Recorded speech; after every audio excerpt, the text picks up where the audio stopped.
تو ابن حجر نے لکھا ہے کہ اس کتے نے زنجیر تڑوا کر کے اس پادری کے گلے میں جا کے دانت گاڑ دیے اور چھوڑا تب جب اس کو واصل جہنم کر دیا۔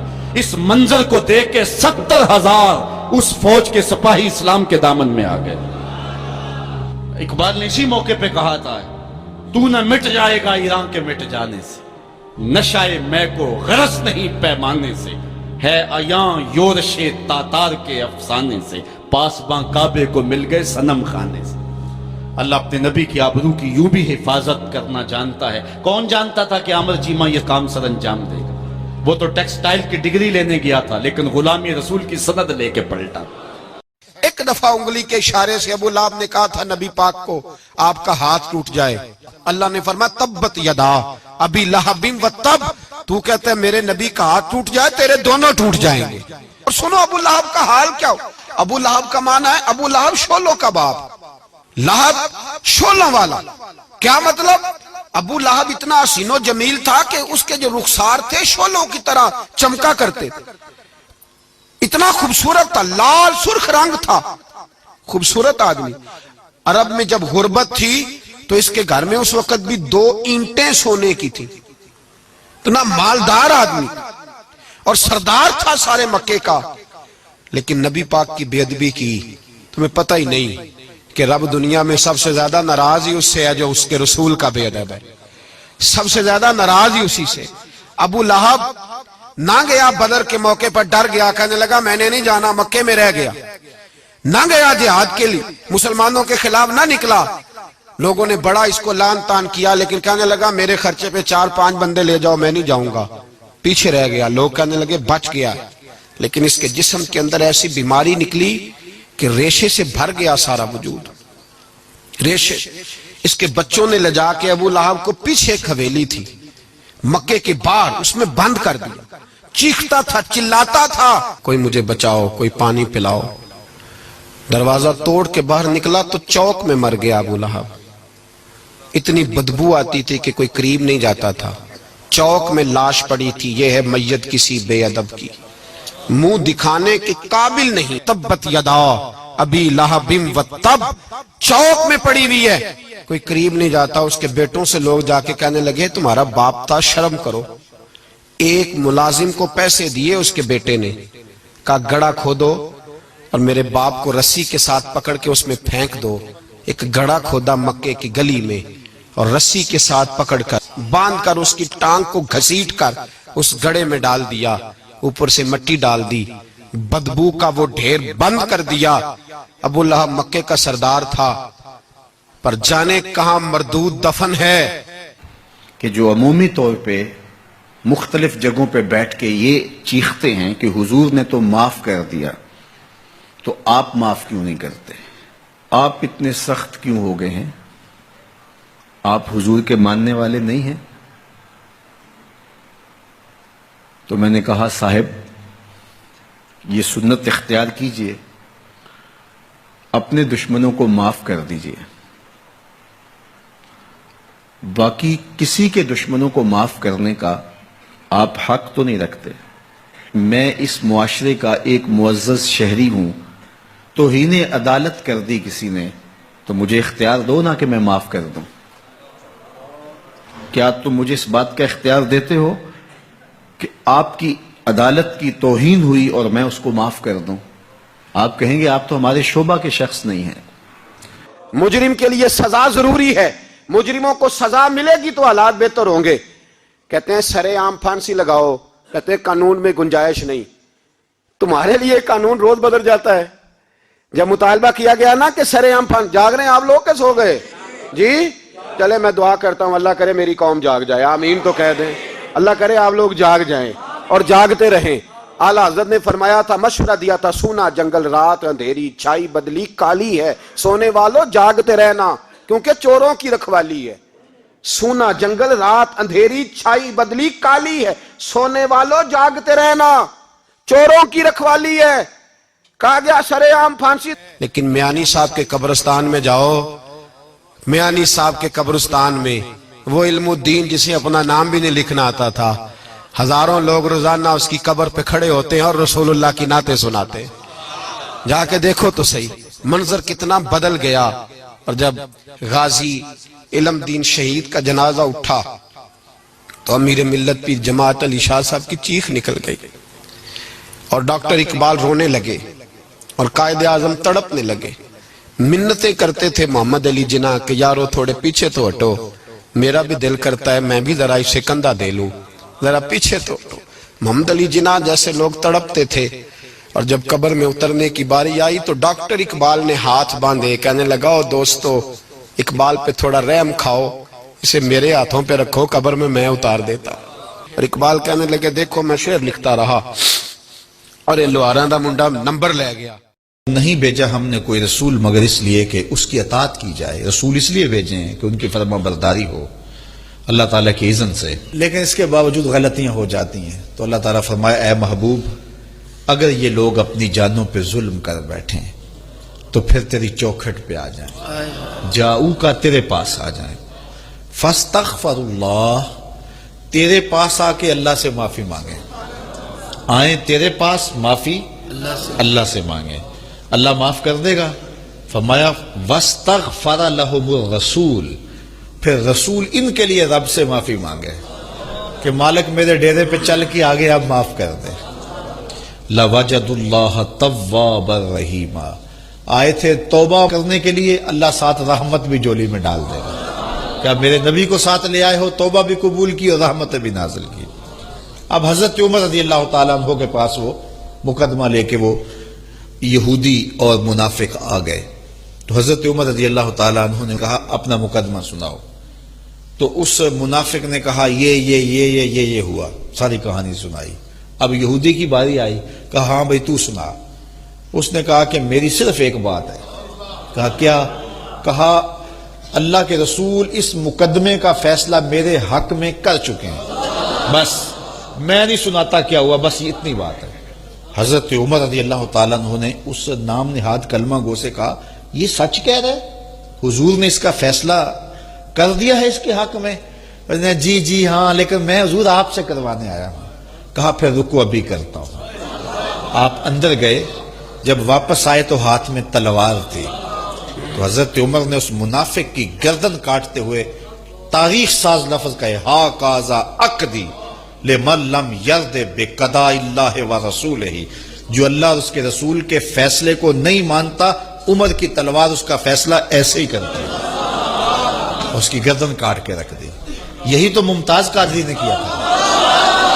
آج وہ شہید ہو گیا لیکن سرخرو ہو گیا, وہ کامیاب ہو گیا, کامران ہو گیا.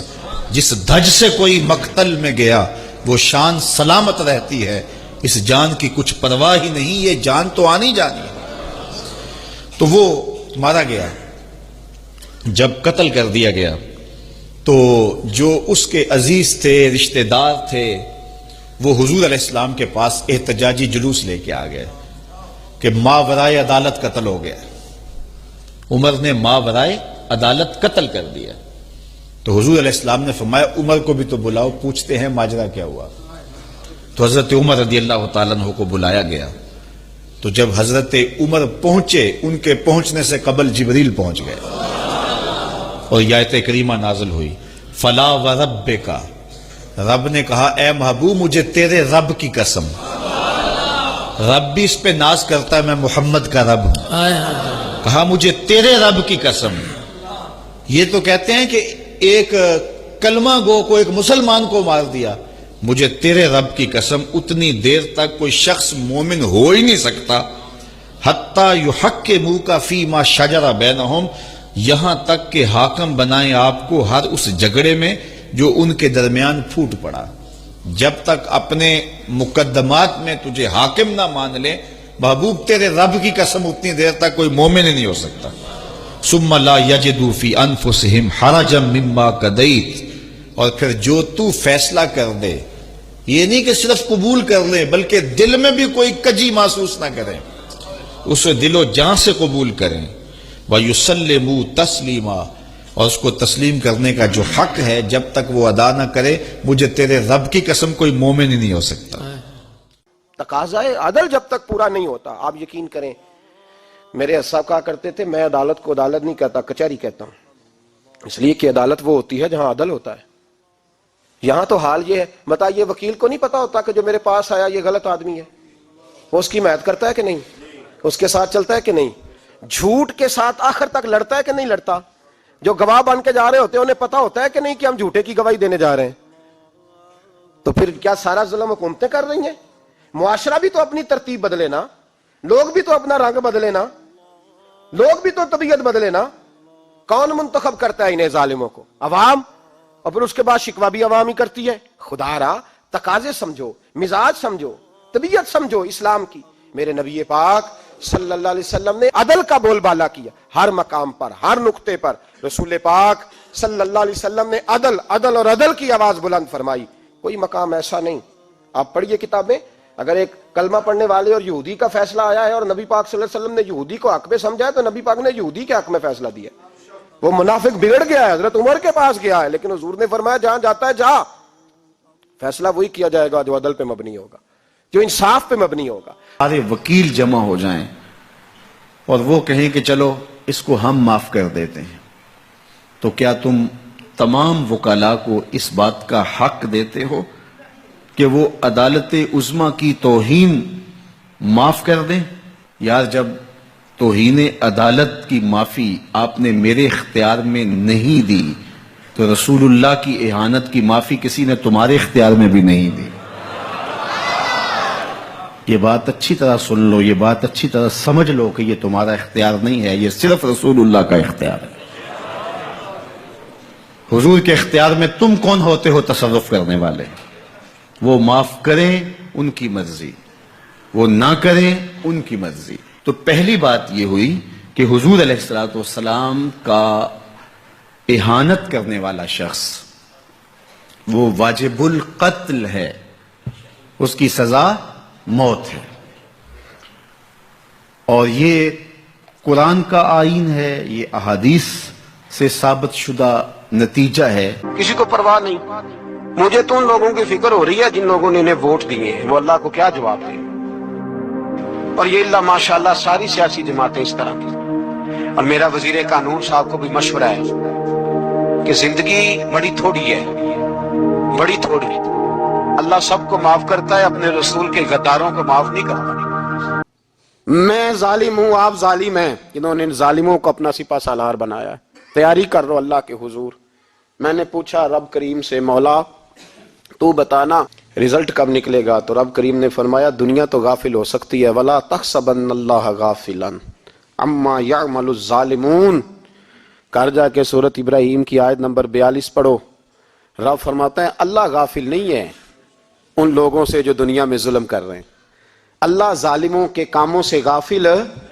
تو پھر مولا رزلٹ کیا ہے؟ فرمایا انما یؤخرہم لیوم، اللہ نے ایک دن کے لیے یہ فیصلے رکھے ہوئے، رب روز عدالت نہیں لگائے گا، اللہ نے ایک دن رکھا ہوا ہے۔ تشخص فیہ الابصار، فرمایا میں ظالموں کو اس طرح لٹکاؤں گا کہ لوگوں کی آنکھیں کھلی کی کھلی رہ جائیں گی۔ میں ظالم کو، رب کریم فرماتا ہے مجھے کوئی غافل نہ سمجھے، وقت آنے والا ہے، وقت آنے والا ہے۔ اور ایک تیر سے وہ کئی شکار کرنا چاہتے ہیں کہ قانون بھی توڑ دیا جائے اور یہ وطن بھی توڑ دیا جائے، لیکن ہمیں سوچنا ہے حضور سے ہمارا رشتہ لازوال ہے اور یہ ملک بھی اپنا ہے، اس لیے احتجاج ہمارا جمہوری اور آئینی حق ہے، اور اس کو ہم جس انداز میں بہتر سمجھتے ہیں احتجاج ریکارڈ کروانا چاہیے۔ کسی نے بیان دے دیا، کسی نے تحریر لکھ دی، کسی نے کالم لکھا، کسی نے میڈیا پہ آ کے اپنے جذبات کا اظہار کیا، کسی نے اداروں کو پیغام دیا، کسی نے احتجاجی مظاہرہ کر کے، جلوس نکال کر کے اعلان کیا، کسی نے دکان بند کر کے اس بات کا اعلان کیا کہ ہم تمہارے اس فیصلے کو قبول نہیں کرتے۔